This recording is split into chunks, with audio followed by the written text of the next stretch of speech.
I asked AI, steward of God, meaning.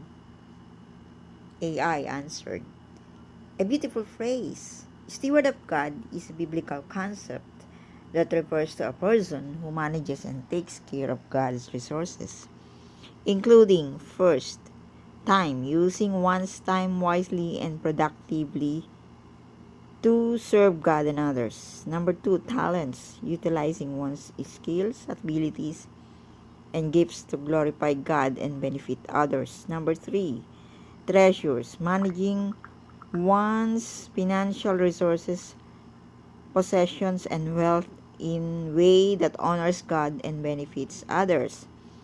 Number four, body, taking care of one's physical and spiritual health, recognizing recognizing that the body is a temple of the Holy Spirit. A steward of God is someone who first recognizes that everything belongs to God. Psalm 24:1.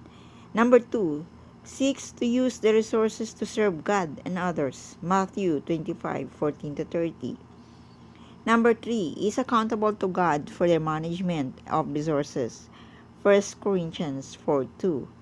Number 4, strives to be faithful, wise, and fruitful in their stewardship. Matthew 25:21.